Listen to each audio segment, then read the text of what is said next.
Cabin in the mountains. It began as a freak snowstorm. I've been hiking and camping in the woods outside of Kashmir since I was in high school. It was a spot I used to like to come to with my friends, before they all got too busy to return to nature every now and again. The wilderness in North Georgia is just so beautiful. It's a great place to immerse yourself in nature and return to your roots. This weekend, however, I have found myself at nature's mercy instead of its beauty. Well, maybe not nature. The longer I stay here, the more I suspect something insidious might be in this place. When I had set up my tent Friday afternoon, the temperature had been a little crisp, but nothing out of the ordinary. Spring has been in bloom, and it seemed unthinkable that it could get below 50 in the daytime. I had been meaning to hike deeper before coming back out again on Sunday, but when I woke up to find snow, I decided my weekend might be a bust. After gathering the gear I could find, I began hiking back to my truck, but I must have gotten turned around. As the day fretted out, I realized how lost I had become.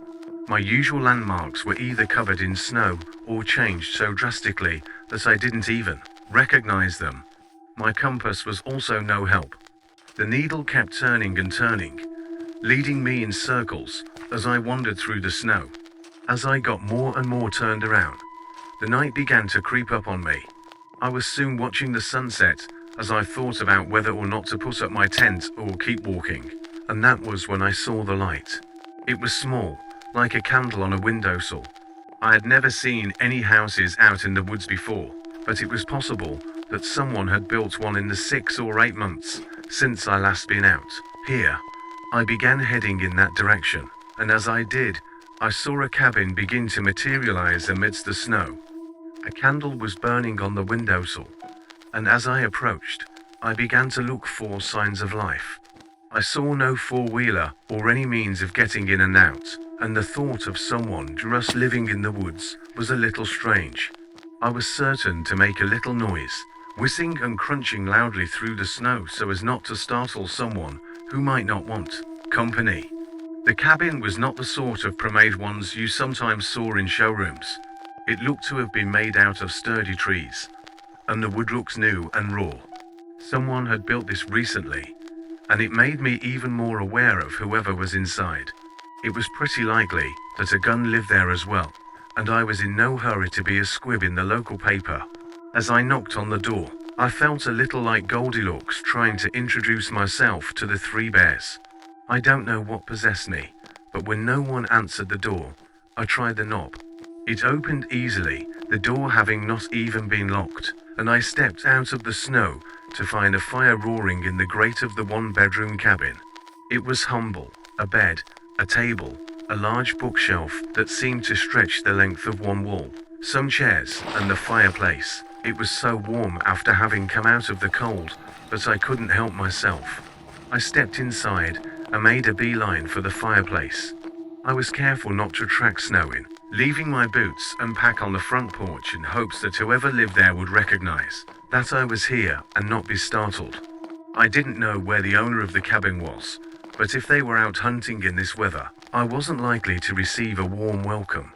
Either way, I didn't think I had any options with the snow falling and the night fast approaching. I sat by the fire, and as the flames dried my clothes, I couldn't help but look at the huge bookshelf that stretched across the wall. It was floor to ceiling, and as big as it was, there was still space for more books.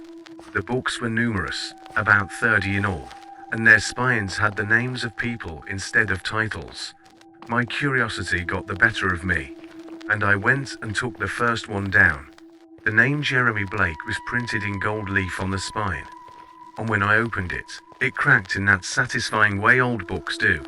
The owner of the home probably wouldn't appreciate me perusing their bookshelf, but I figured I already had enough to apologize for. What was one more thing? Fineside was written in what appeared to be real ink, and the handwriting was delicate and practiced. Whoever Jeremy Blake had been, he had been a very dab hand when it came to writing. I had to assume it was biographical, but the book didn't look old enough to have been written in 1736, as it claimed. Jeremy talked about being out hunting deer with his brothers, when they were suddenly set upon by a snowstorm. It had been snowing when they set out, but what they now found themselves in was a blizzard. His brothers had left him when he couldn't keep up, but Jeremy thought he was about to die. That's when he saw the light out in the woods. He talked about coming upon the cabin, and how it had seemed empty, that lived in. Like me, he had decided to thank the owner when he returned, and set about pinning this in his journal, which he had brought with him. I pray the snow passes quickly. I would love nothing more than to return to my father's home, so that I might chastise my brothers for leaving me in such a sorry state. The next entry was a little bit different. Jeremy had woken up to find that no one had returned to the cabin, and that the snow was still falling outside. He had thought it looked a little better, and now that he was warm, he had thought he might try to make it home again. Jeremy had opened the door to leave, but upon stepping out, he had walked right back into the cabin instead. He had tried this several more times, but always found himself stepping back into the warm, inviting cabin. There was only one door, and when he had tried to break a window in his fervor, he found that they would not break. He became a little bit upset, fearing that he had stumbled into some kind of deviltry. He tried to leap through the windows, and nearly knocked himself unconscious. He had destroyed the house, flipping over tables and throwing chairs, but none of them had broken. When he turned around, it had all resumed its previous position, and Jeremy was certain he had found himself in a witch's den, and was most afraid. The next few days were full of entries about Jeremy continuing to live inside the cabin, and discovering what it was all about. He found that he did not need to eat or drink, which was both a blessing and a curse. Despite not needing these things, he found that he was always hungry and constantly licking his lips when his mouth felt dry. I know not if anyone will ever read this. I suppose it matters not. I have existed in this house for a long, long time. I cannot say how long exactly, but I was not even 15 when I came in out of the cold, and now, when I look at the glass over the fire, I see an old man staring back at me. I don't know how much longer I will survive, but today I saw another person for the first time in a long time. I was looking out the window, watching the snow fall again, when a child came hesitantly from the tree line. He was looking at the same candle that had brought me here, but his eyes got big when he saw me. He took a step towards the house, meaning to come inside or ask who I was, but I shooed him away. I think now that I should have let him open the door to see if I could escape, but I couldn't take the chance of the boy being stuck as well. Better to die alone here than have some young fellow watch me pass. He scampered away when I banged on the glass and yelled at him, probably for the best. I'm going to stop now. This journal does nothing but remind me that I am alive. Maybe it would be better to be dead. I wasn't sure what to make of the journal. Was it real or some make-believe story the owner had concocted? I looked at the bookcase and wondered if they were all like that. It was dark outside now, so I took the second journal over to the fireplace so I could read it in the roaring light of the fire. A pine knot cracked as I got comfortable, and the whole experience was very rustic. The handwriting was a little rougher, not the same as the beautiful script of the previous one. Inside were the musings of a woodcutter. His writing was shorter and more surface level. He had gotten lost while chopping wood and found the cabin on his way home. He stopped in to see who lived there and got himself trapped inside, just like the writer before him. He had used his axe to try and break free, but to no avail. He had taken up the book he found on the shelf and began writing it to pass the time. It wasn't much, 3 or 4 pages before he stopped. He wrote about watching some squirrels, seeing a deer, and worrying that he would starve when he didn't find food in the cabin. Whether he died or became bored, I don't know. He stopped writing after the 5th page, signing Roland Wood at the bottom. The same name on the book spine, written in the same rough gold leaf that the words were written in. The next diary turned out to be a kind of fantasy story, something my grandpa would have called an haute opera. It talked about pioneers on the trail, one of them breaking off in the night to have a call to nature. He finds a strange cabin with a flickering candle, and once he went in, It refused to turn him loose. He spent a few pages talking about being trapped in the cabin, and when his sister came to look for him, he saw her and banged on the window to get her attention. She looked up, clearly startled, and ran away before she could help him. Whether she had seen him or not, no one else ever came to look for him. The rest of the journal was spent telling the story of the pioneers and what they must have seen on the trail. His sister seemed to be the main character, and he talked about the Indians they fought, the animals they hunted, and the things they survived on the way to their new home. Eventually, she married a man, and the two lived on the prairie with their growing family on the outskirts of Preacher's Glen. Towards the end, he must have become a little jaded with the whole thing, as the story took a dark turn. His sister, her husband, and her children became riddled with hardships as the Indians descended upon their house, burning their crops and killing them all. His sister watched her family suffer for the crime of leaving her brother behind. The journal ended with her finally being allowed to die at the hands of her captors. He signed it William T. Pitt on the last page, and when I looked up from the story, I realized that it was day again. As snow rattled loudly against the window, I had to wonder if it had only been a day.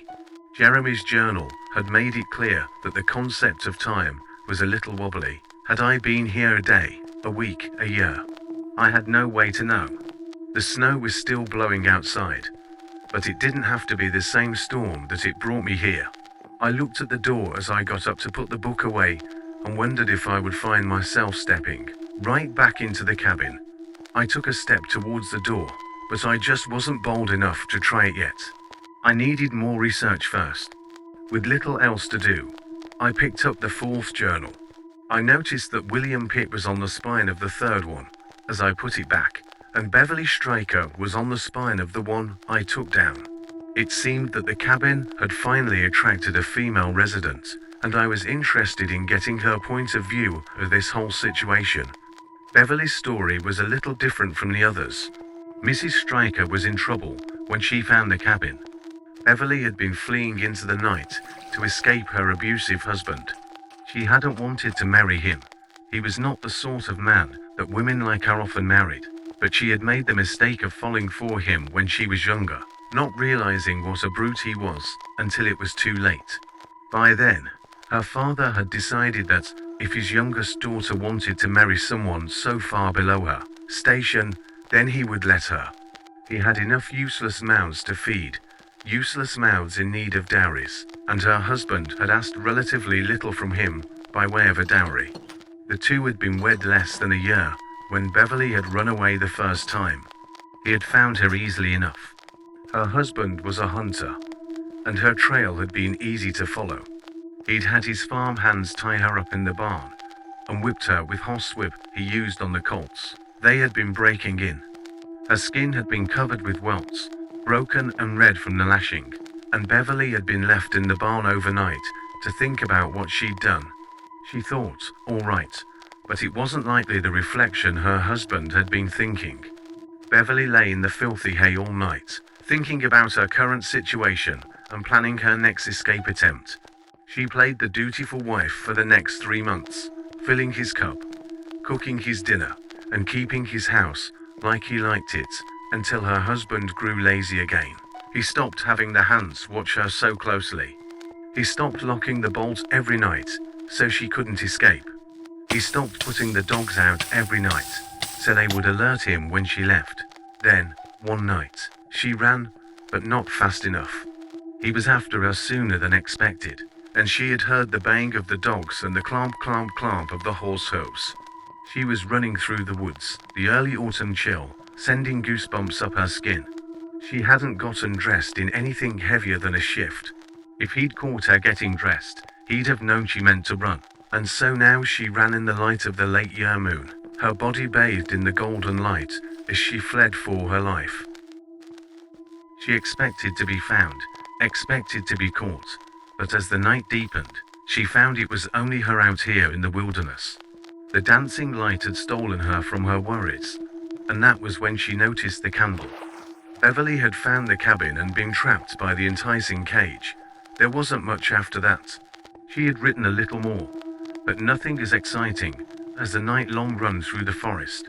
She read the journals and discovered she couldn't leave, but there was none of the fear or uncertainty the others had shown. She was content in this place, a place her husband couldn't find. She lived inside the cabin, updating the journal sparingly and passing away with nothing to show for it and no one the wiser. I looked at the door again, but the next book looked so inviting. Books became my food. I devoured them, rereading some of them and taking their stories in. The cabin had attracted many in its lifetime, and I wondered how many more had chosen not to write, how many had suffered in silence here, how many had simply wasted away with nothing to mark their passing except their memories. Those who had written had left behind everything from pages and pages of observations to short, little stories about nothing at all. I opened it and found the pages as white and blank as the landscape outside my window. The doorknob was cold when I wrapped my hand around it.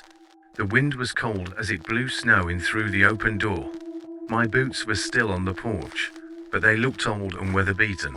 The backpack was gone, likely dragged off by some animal while I was reading. The boots had been tan when I'd bought them less than a year before I entered the cabin. Now, they looked bleached, the fabric thin as a mummy's cheeks. I wanted to reach out and touch them, see if my finger would go through the thin skin of the boot, but I knew I would never get close to them. I stepped out onto the porch and found my foot coming down on the hardwood floor of the cabin. I closed the cabin door and went back to the fire, picking up the journal with my name on it. If you're reading this, then it's already too late. I don't know if this place is supernatural or just some odd pocket out of time, but I do know that it's a trap. I don't know if there's any escape from this place, but I know that no one is coming to look for me. I hope my diary is the last, but I have no doubt there will be others. The house seems to draw us to it, collecting stories as it collects lives. At least I'll be warm before I die. I looked down at what I'd written, unsure of what else to say. It was barely a page, and the effort seemed lame. I was no writer. I'd never done more than emails or text messages, but as I struggled to find something to add to it, the futility of the exercise hit me all at once. If someone read it, they would be trapped anyway. My warning wouldn't help them, and my eyes slipped over to the fire as I thought about just burning it. Would it burn? I didn't know. But if the cabin wanted lives, then why give it what it wanted? Then I turned back to the door and thought of something a little different. An experiment that might bear results. The book thumped onto the porch when I tossed it, and when I turned back to the bookshelf, it hadn't returned to its spot. The snow skittered across the pages, leaving wet runners on the paper as they marked them. They fluttered back and forth as the wind hit them, but the book was a little too heavy to be pushed by the wind. The snow seemed loath to come up on the porch, so I didn't think it would ruin it. When I closed the door, I hoped someone would see it before they opened it. I had added a little bit at the end, and as I sat shivering by the fire, I hoped they would notice the book and follow the instructions before barging in.